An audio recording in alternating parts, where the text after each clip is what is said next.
E aí pessoal, Daniel Gottfriedson aqui de novo no canal Jesus em Mim. Alguém certa vez definiu a palavra graça como favor imerecido, um presente, algo que nós recebemos sem merecer. Essa é uma definição muito boa e realmente está correta, mas que favor é esse que nós recebemos sem merecer? Normalmente nós associamos a graça, esse presente imerecido, à salvação. E isso está absolutamente correto, porque uma das porções, das parcelas da graça é realmente a salvação. Isso é o que Tito chama de graça salvadora. Em Efésios 2,8 fala, porque pela graça sois salvos, mediante a fé, e isto não vem de vós, é dom de Deus. Atos 15:11 e também Efésios 2:5 repetem a expressão pela graça sois salvos. Então, realmente, nós somos salvos pela graça e a graça, esse presente imerecido, ele é a nossa salvação. Então, nós realmente somos salvos única e exclusivamente pela graça. A nossa salvação vem pela graça. Isso não é mérito nosso, é dom de Deus. A nossa salvação não depende do que nós fazemos, mas depende do que Cristo fez por nós. Mas um dia eu descobri que existe uma outra parcela da graça, uma outra porção da graça que é extremamente importante para nós, e no dia que eu entendi essa outra parcela da graça, isso fez uma diferença muito grande na minha vida. E é justamente sobre essa parte da graça que eu gostaria de repartir contigo nesse vídeo.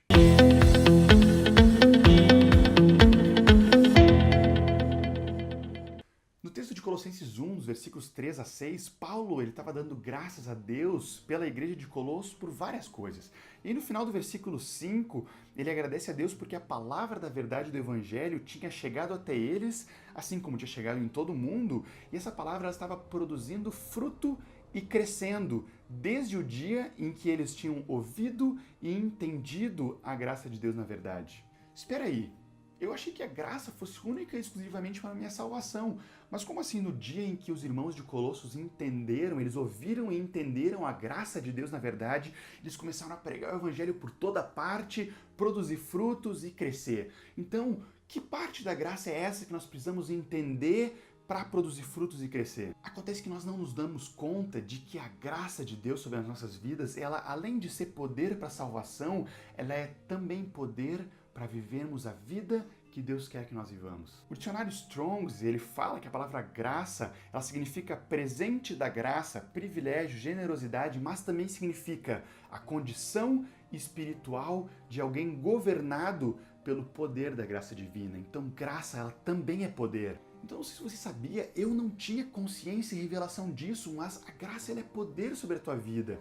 Todos os discípulos de Jesus receberam graça, receberam poder para viver a vida que Ele tem planejado para cada um de nós. Uma vida santa, uma vida cheia de alegria, uma vida de vitórias, uma vida separada do mundo, uma vida com frutos, uma vida com obras que glorifiquem o Pai.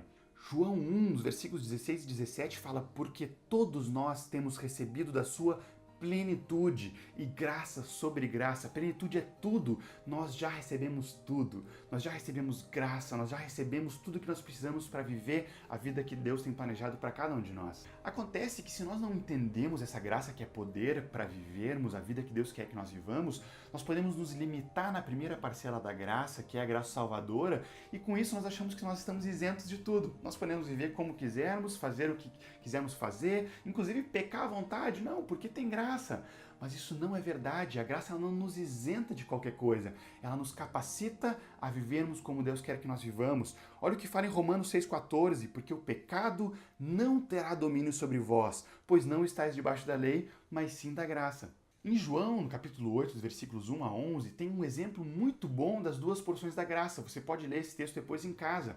Mas ele fala sobre aquela história da mulher adúltera que havia sido pega em flagrante adultério, e os caras tinham pego ela e jogado na frente de Jesus e eles queriam apedrejar ela. E aí Jesus vai lá e pergunta: aquele que não tiver pecado, que atire a primeira pedra. E aí os caras começaram a sair de fininho, um por um, porque eles sabiam o pecado que eles tinham, desde os mais velhos aos mais novos, eles foram saindo, e aí Jesus vai e vira para ela e ministra sobre a vida dela as duas porções da graça. Olha o que ele diz. Ele diz: mulher, nem eu tampouco te condeno. Essa é a graça salvadora, sem condenação, com amor, perdão dos pecados, não havia mais condenação sobre a vida dela. Mas ele não para por aí. Ele diz: agora vai e não peques mais. Essa é a graça poder. Jesus ministrou sobre a vida dela capacitação para viver uma vida santa, uma vida sem pecado. Então nesse texto nós temos as duas expressões da graça. Ao pesquisar no Novo Testamento, eu vi que existem muitos versículos que falam sobre a graça, mas existem tantos versículos, ou até mais, que falam da graça como poder para as nossas vidas do que sobre a graça como salvação. Ambas são importantes, mas nós não podemos ignorar na nossa vida essa graça que é capacitação. Eu vou deixar na descrição aqui do vídeo vários desses versículos para que você possa ler e meditar depois, mas eu queria encerrar esse vídeo com o meu preferido deles. Ele está em 2 Coríntios, no capítulo 9, versículo 8, fala o seguinte: Deus pode fazer-vos abundar em toda a graça, a fim de que, tendo sempre, em tudo, ampla suficiência, superabundez em toda boa obra. Eu nunca vi um versículo com tantas expressões de grandeza quanto esse versículo aqui. Mas é porque o autor está enfatizando, ele está reforçando de que nós já recebemos tudo. Você já recebeu tudo. Nós já temos recebido a plenitude de Deus, graça e poder, capacitação para vivermos uma vida santa, uma vida cheia de vitórias, uma vida que glorifica o Pai. Eu quero te encorajar a se apropriar dessa verdade, crescer nessa verdade e viver nela. Não te esquece de compartilhar também esse vídeo para que outros irmãos, também assim como aqueles irmãos de Colossos, eles ouçam e entendam sobre a graça e assim eles comecem a crescer, frutificar e multiplicar. Graça do Pai sobre a tua vida.